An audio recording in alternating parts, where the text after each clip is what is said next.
Hello and welcome into the Knicks-Verse. My name is George, and if you have been here before or this is your very first time here, please subscribe. I would really appreciate that. And also, if you turn on a notification bell, that'd be awesome. And the thumbs ups and your comments. I definitely want to hear the feelings that everyone is having tonight after what we just witnessed. And if you didn't get to watch the game, well, you were spared. And luckily you get to watch me talk about the game, because I'm going to really put it out there right now. This was a fucking disaster.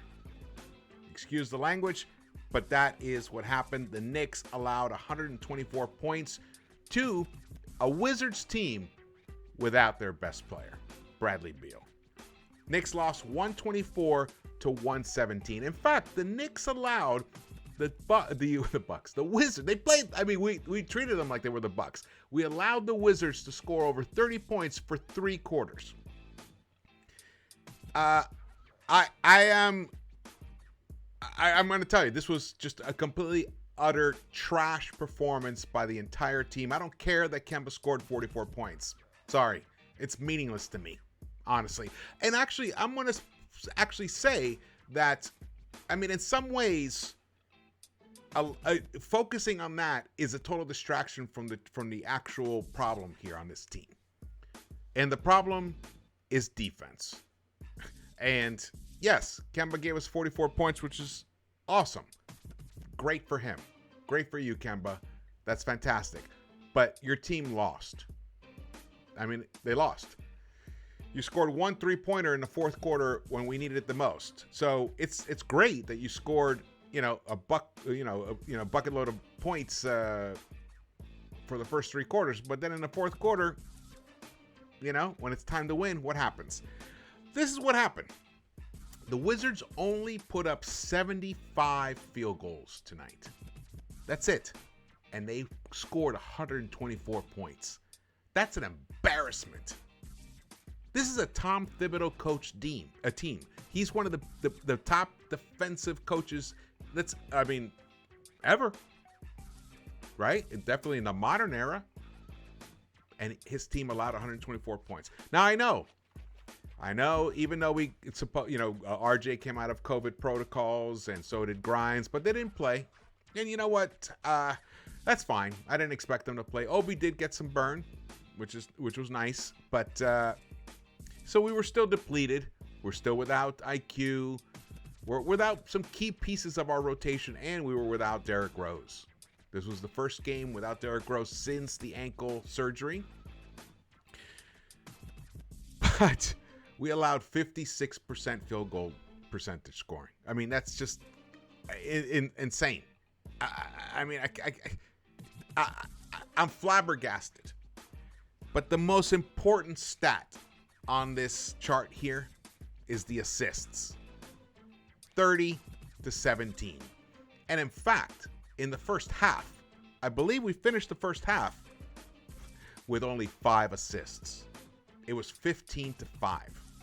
And we were actually, let's see here. We were actually, what was the score at the half? Yeah, we were up at the half. We were up.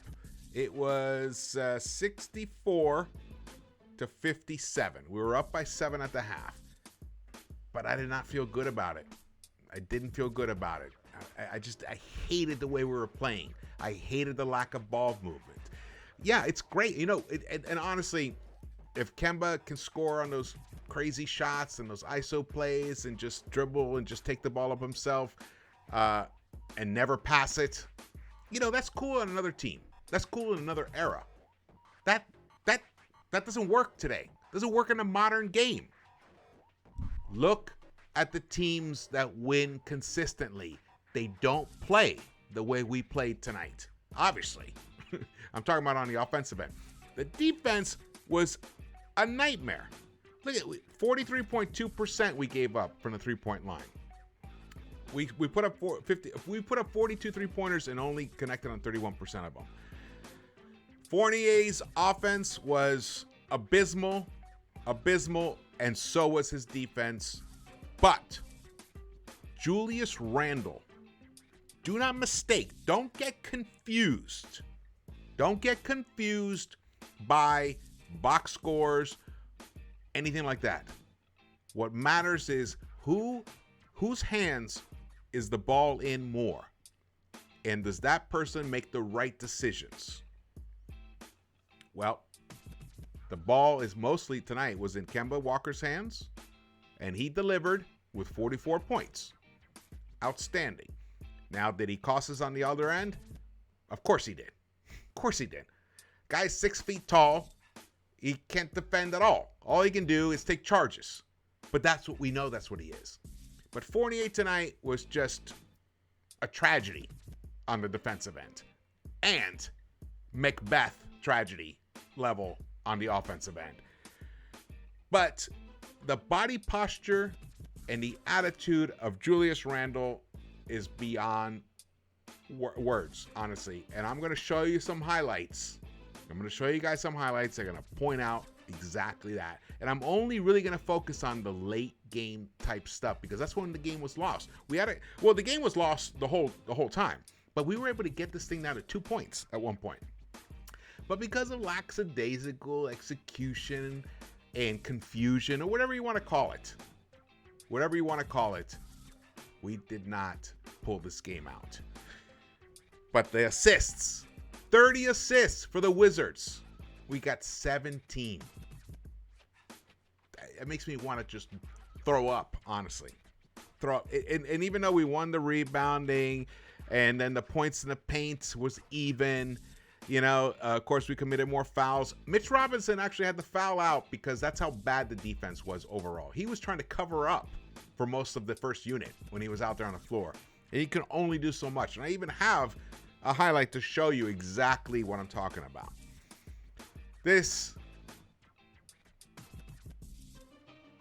you know what? I would say, honestly, I'm gonna be straight with you guys. If it weren't for the fact that our most interesting players, let's put it that way, in terms of fans and just the team overall, if they weren't out, if they actually played tonight and the team still played like this, like if RJ was on the floor at full health, full strength, full health, and we played like this, if IQ was out there, and even Derrick Rose was out there, and Grimes, let's just put him, and Nerlens, and we played like this, I just would throw, the white flag and say, you know what, fuck it, let's tank this season. Let's tank the season. Now, they weren't out there. Still not an excuse. We should have won this game, no matter what. No matter what, we should have won this game. Even so much so, just to give you guys an idea of how the mistake in the mentality here is. There was a moment very late in the game, I don't have the highlight actually to show you, where Mike Breen said, we need a 3-point shot here no matter what. And what did Julius do? He went straight to the hoop. Nothing. Made nothing happen. He went for a 2. I think he got fouled. I think. Not even sure. But we needed him to kick the ball out 3-point line. That's the lack of basketball IQ that people talk about. I hate that term. I really do hate that term. But even though I've used it in the past, because the implication is that the person's stupid. Or at least basketball stupid. Well, that was a basketball stupid play. Even though the odds that we're going to win at that point were very minimal, but it just shows how your understanding of moment-by-moment execution is weak. That's not how you win. You can't, and we've talked about this before here on this channel. You can't, not every play at every moment is the same. There's so many variables, the shot clock, who the opponent is, the score. Like there's so many different things. You can't treat every possession the same way. Just because you have an open lane doesn't mean you drive for the fucking layup when you need 2 3-pointers. All right. Here we go. Julius Randle gave us 23 points, but 9 rebounds, missed all 5 of his 3-pointers. Some good looks, too. Open ones. Just missed them. Why? I don't know. But look at Fournier, 2 of 11. And the last three-pointer that he made was a crazy shot from the right corner. It was huge. It actually kind of kept us in the game. I think there was about a minute and a half left or so. It was kind of a miracle heave. So at that point, I think he was 1 of 10 because I think he did shoot another three-pointer. Maybe it was 1 of 11. So that's, I mean, abysmal.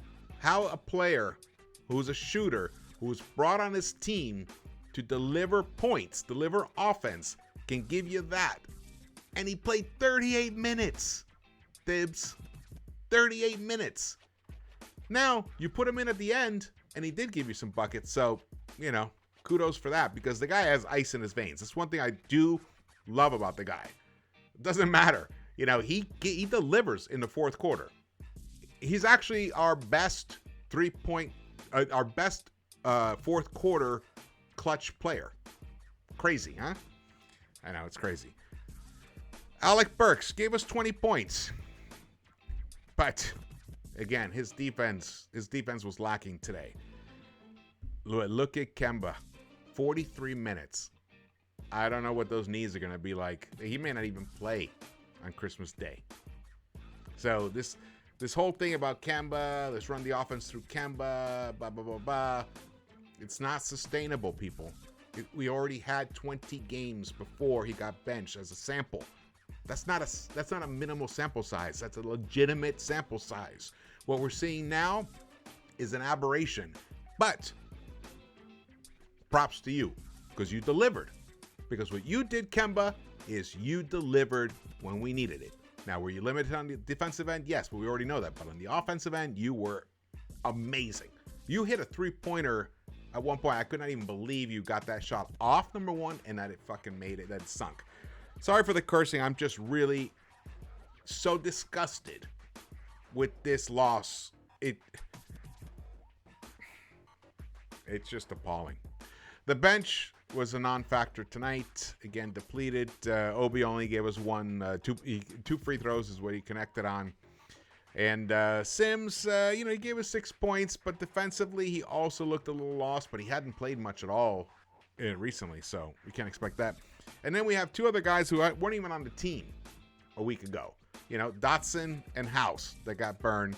Grimes didn't get any burn. I don't know what the reason was, but I'm assuming he just wasn't ready. So let's just put it that way.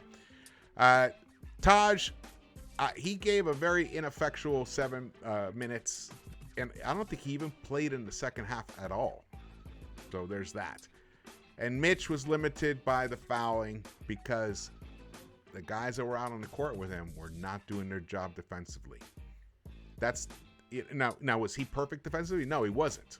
No, but that's the thing. He got in trouble. Now let's look at this, the plus minus. Now remember, the deficit was only 7 points at the end of this thing. Julius Randle was a -4. He scored 23 points. He was a -4, but he led us once again in turnovers with 4 turnovers. Now I'm going to show you a highlight that is basically the equivalent of a turnover later on. You'll see. Mitch was a -1. Kemba was a +4. Burks was a -12 tonight. And even though he gave us 20 points, that -12 was felt. Fournier, 8 points. Evan, how do you give us just 8 points on a night like tonight against the Wizards, man? The Washington depleted Wizards. I know we're depleted too, but we have basically our starting unit. No excuse for that. No excuse. The entire bench was all minus. Everyone was a minus player except for Kemba. And look at that. He had to put up 44 points to even get to be a +4. So if he had given us 40 points, he would have been a neutral player on the court. That just shows you where we're at as a team. The Wizards. Kuzma comes in, gives you 18 points, shoots 7 of 16, hit 2.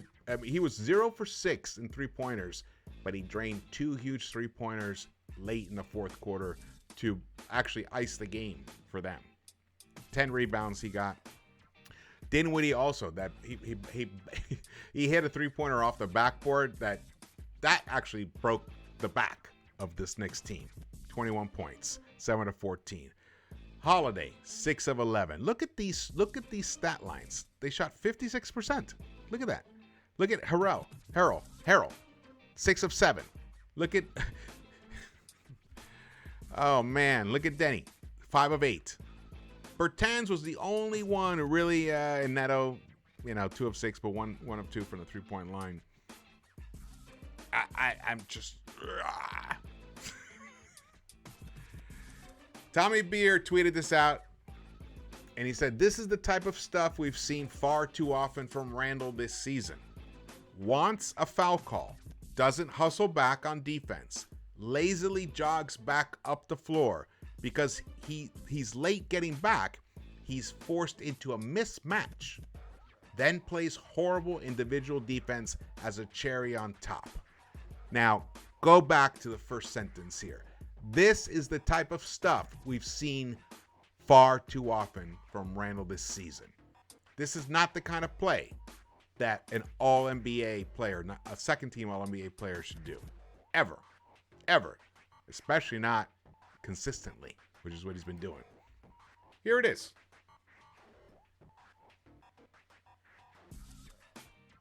Look, it's just off to the side, wondering. Look, 3, everyone's in front of him. Now here's the mismatch.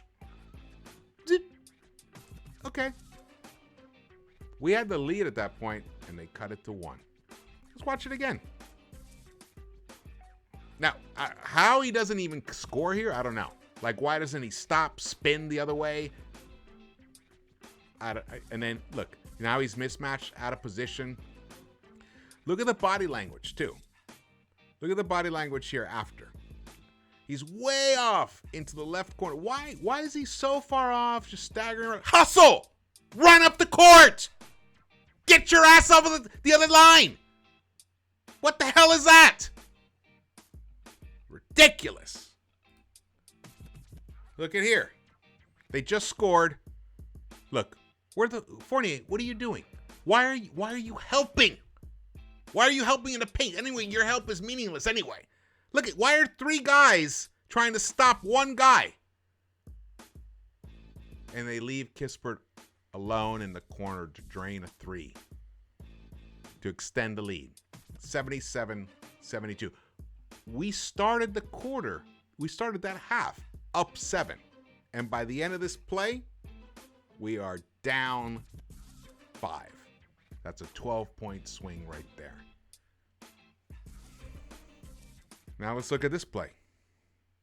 Here it is. Look at the score. Down 2, 2.5 minutes left. Plenty of time. Look at this. Look at Mitch. Look at poor Mitch. He's exhausted. Look, what's Randle doing? What's anyone doing? What's Kemba? What's Fournier? I'm sorry. I didn't realize that, the idea of covering every man on the court wasn't a thing. Wide open. Who's the one who actually goes out to try and challenge the shot? It's Mitch, who's covering the paint. This is an atrocity. This is an atrocity. Here we go. This is the last highlight I'm going to show you. Watch Randle the entire time. Look at his body posture. Where are his arms? Look at his hands. Down, arms. Okay. That's a half-ass challenge. That was the end of the game right there anyway. That was it. This has got to be the starting lineup when Deuce and Grimes are healthy. It's the only way we're going to win consistently at all. I mean, I dropped a video the other day about this. This has got to be the starting lineup. I mean, if you want to switch out McBride for IQ, I'm fine with that as well. I'm absolutely fine with that as well. But Burks, I think he's spent. I think he needs some time on the bench. That's what that's where he thrives. This whole thing with Kemba trading, basically just trading buckets. That's not how you win in the NBA. We're not consistently all around such great scorers that we can just outscore teams every night. We've proven that. I mean, when Fournier goes 2 for 12 on a night like tonight, that was absolutely key and instrumental. So that's not, we can't do it. We have to win through a balanced lineup, a balanced approach of intense defense and well-executed offense with ball movement.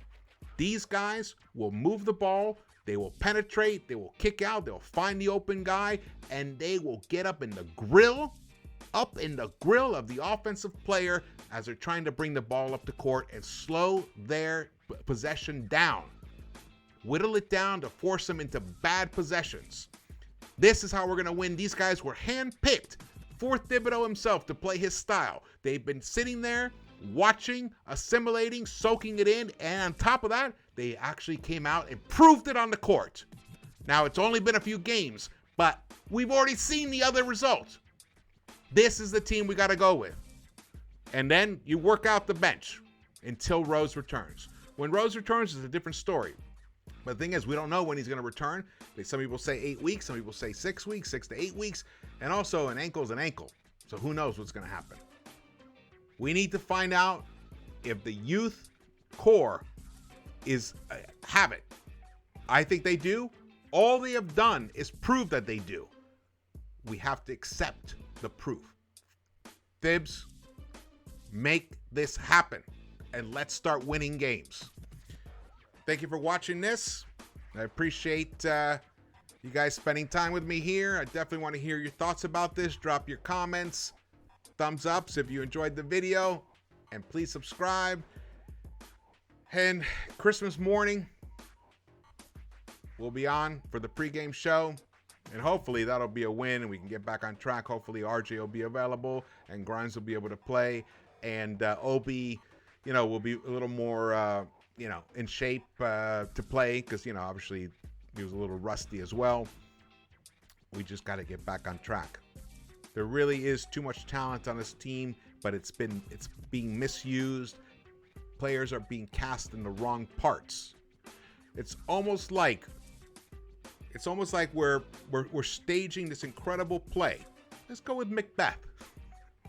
There's a movie coming out, the Coen brothers. Let's go with, or I think it's just the one Coen brother. Anyway, let's go with Macbeth. Imagine that we're in the featured roles are actors that are not as good as the stand-ins. It's time for the stand-ins to take the center stage. Enough with this tomfoolery, Tom Thibodeau. I'm out, and I will see you around the Knicks-Verse.